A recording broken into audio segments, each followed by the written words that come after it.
हर बच्चों, यहां लिखा है particle is moving in x y plane with y is equal to x by two and v x is equal to 4 - 2t। Choose the correct option. Clear. तो देखो यहाँ पे सबसे पहले हम लोगों को यहाँ पे जो vx दिया हुआ है ये दिया हुआ है 4 - 2t और y बराबर दिया है x बाई टू। तो इसको अगर हम डिफ्रेंशिएट कर दें with respect to time dy upon dt, तो it is equal to 1/2 into d x upon d t लिख सकते थे।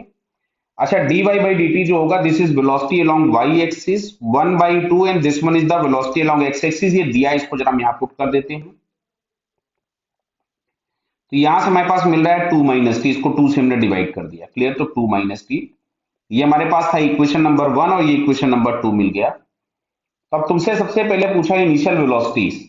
तो इनिशियल वेलोसिटी मतलब t बराबर 0, तो ये हमारे पास आ रहा है 4 मीटर पर सेकेंड और जो y डायरेक्शन की इनिशियल वेलोसिटी आ रही है 2 मीटर पर second. So both are positive. Clear है। तो initial velocity along x and y are positive, तो सेकंड ऑप्शन मिल गया। Motion is first retarded then accelerated. Clear. तो कायदे से वैसे ही बात गलत है, मोशन इज फर्स्ट एक्सेलरेटेड तो है ही नहीं। अब ध्यान से सुनो, अगर ये क्वेश्चन में लिखा होता कि motion is first slowing and then speeding, तो ये वाली बात सही हो जाती। Motion is first slowing then speeding क्यों दिख रहा हम लोगों को?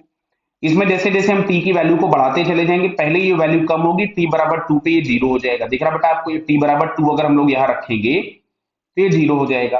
लेकिन टी इज इक्वल टू जैसे ही हम 3 रखेंगे, 4 रखेंगे, 5 रखेंगे, 6 रखेंगे, अब ये वैल्यू वापस से बढ़ने लगेगी मैग्नीट्यूड में, लेकिन साइन तो इसका निगेटिव हो जाएगा। क्लियर। तो वेलोसिटी हम लोगों के पास इनिशियल वेलोसिटी 4 थी, थोड़ी देर बाद कम होकर के 0 हो जाएगी, फिर और थोड़ी देर बाद कम होकर के देखेंगे तो निगेटिव हो जाएगी, मतलब कुछ आपके पास -1 -2 -3। तो बेटा वेलोसिटी तो डिक्रीज हो रही है, लेकिन अगर हम यहां बात करते हैं स्पीड की तो स्पीड इंक्रीज हो रही है। क्या बात समझ में आ रहा है?